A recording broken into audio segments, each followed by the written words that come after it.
గ్రంథ పారాయణ ఫలితము. ఈ గ్రంథమును పారాయణ మొనరించు వారికి ఆయా అధ్యాయముల పఠనము వలన కలిగడి ఫలితములను శ్రీ బోధానంద సరస్వతీ స్వాములు వారిచే అనుగ్రహింపబడిన రీతిగా ఈ క్రింద ప్రచురించడమైనది. కోరికలను పూర్తి కావించుకొని తలిచిన భక్తులు ఆయా అధ్యాయములను ప్రత్యేకముగా పారాయణ మొనరించి తమ కోరికలను పొందవచ్చునని శ్రీ స్వామివారు అనుగ్రహించినారు. ఈ గ్రంథమునందు ప్రతి పదము సుఫలదమే అయినను ఆర్తుల నిమిత్తము గ్రంథమును విశదీకరించిన ఆయా అధ్యాయ ఫలములు సంక్షిప్తముగా ఇచ్చట తెలపబడినవి. అధ్యాయము 1 సద్గురు ప్రాప్తి కలుగును. 2వ అధ్యాయము దేవత గురు అనుగ్రహము కలుగును. 3 విపత్తుల నుండి రక్షణ కలుగును.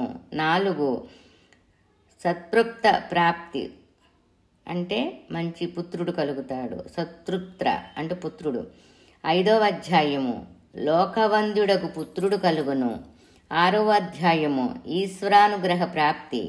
7వ అధ్యాయము పిశాచ బ్రహ్మరాక్షస బాధ నివారణ, మానసిక వాసనలు తీరును, పాపక్షయము, ఈశ్వరానుగ్రహము.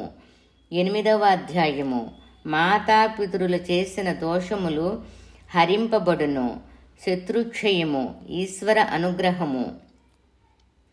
9వ అధ్యాయము గురు కృపచే ఉత్తమ స్థితి ప్రాప్తము. 10వ అధ్యాయము ఉపఘాతములు నివారింపబడును. 11వ అధ్యాయము జన్మ నామ నక్షత్రాది దోష నివారణ, సత్సంతాన ప్రాప్తి. 12 జ్ఞాన ప్రాప్తి. 13వ అధ్యాయము ఉదరశూల నివృత్తి, ఆరోగ్య ప్రాప్తి. 14వ అధ్యాయము సర్వ ఆపద నివారణ, సంకట నివారణ. 15వ అధ్యాయము సకల తీర్థయాత్రాఫల సిద్ధి. 16వ అధ్యాయము పెద్దల ఎడల చూపిన అవజ్ఞా దోషము హరించును, సద్గురు అనుగ్రహ ప్రాప్తి, విద్యాప్రాప్తి. 17వ అధ్యాయము విద్యాప్రాప్తి. 18వ అధ్యాయము దారిద్ర నాశనము, లక్ష్మీప్రదము. 19వ అధ్యాయము విషశాంతి, కాశీ గయా ప్రయాగ యాత్రాఫలము. 20వ అధ్యాయము 21వ అధ్యాయము సంతానము నష్టమగుచుండు వారికి దీర్ఘాయుష్మంతులైన పుత్రప్రాప్తి, సంతానము లేని వారికి సంతాన ప్రాప్తి. ఈ 2 అధ్యాయములను ఒకేసారి చదివి పూర్తి చేయవలెను. 22వ అధ్యాయము పాడి పంటలు సమృద్ధిగాంచును. 23వ అధ్యాయము వాస్తుదోషములు పోవును, భూత ప్రేత పిశాచ బ్రహ్మరాక్షస యక్ష శాకిని డాకిని గ్రహబాధలు నశించును. 24వ అధ్యాయము దుష్టభావనలు తొలగి గురుని అనుగ్రహము లభించును. 25వ అధ్యాయము 26వ అధ్యాయము 27వ అధ్యాయము ఫలితము గర్వముతో కూడిన భావనలు అంతరించి సద్బుద్ధి సద్గతులు లభించును. 28వ అధ్యాయము కర్మ విపాక జ్ఞానము కలిగి కర్మ క్షయమునకు కారణమగును, నిత్య కర్మానుష్ఠాన సత్ఫలము లభించును. 29వ అధ్యాయము బ్రహ్మరాక్షస పిశాచాదుల పీడ నశించును. 30, 31, 32 అధ్యాయాల ఫలితము మృత్యుంజయత్వము, చిరుకాల సౌభాగ్య ప్రాప్తి, సత్సంతాన ప్రాప్తి. ఈ 3 అధ్యాయములు ఒకేసారి పారాయణ చేయవలెను. 33వ అధ్యాయము నీచ స్థితి నుండి ఉత్తమ జన్మ ప్రాప్తి, భగవద్ అనుగ్రహ ప్రాప్తి.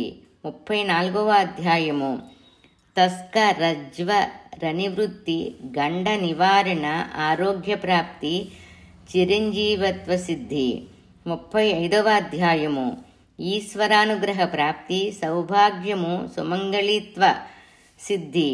36, 37 అధ్యాయాల ఫలితము ఉత్తమ జ్ఞానసిద్ధి. 38వ అధ్యాయము తాను తిని ఇతరులకు పెట్టు శక్తి లభించును. 39వ అధ్యాయము సంతానము లేని వారికి సంతాన ప్రాప్తి కలుగును.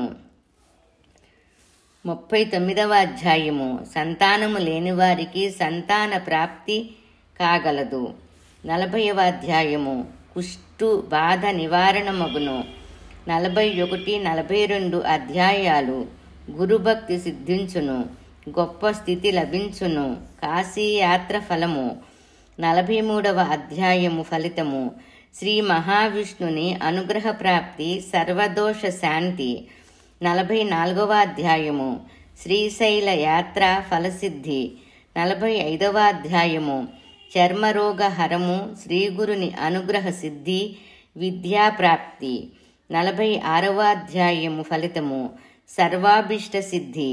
47వ అధ్యాయము మనోరథ సిద్ధి కలుగును. 48వ అధ్యాయము గురువు అనుగ్రహము, ధనధాన్య సమృద్ధి కలుగును. 49వ అధ్యాయము పాప వినాశము, సర్వతీర్థ దర్శన ఫల ప్రాప్తి. 50వ అధ్యాయము ఫలితము పూర్వజన్మ జ్ఞానము, శ్రీగురుని అనుగ్రహము కలుగును. 51వ అధ్యాయము ఫలితము శ్రీగురుని అనుగ్రహము కలుగును. అవధూత శ్రీ బోధానందేంద్ర సరస్వతీ స్వామి. అధ్యాయము ఫలితము సమర్పయామి.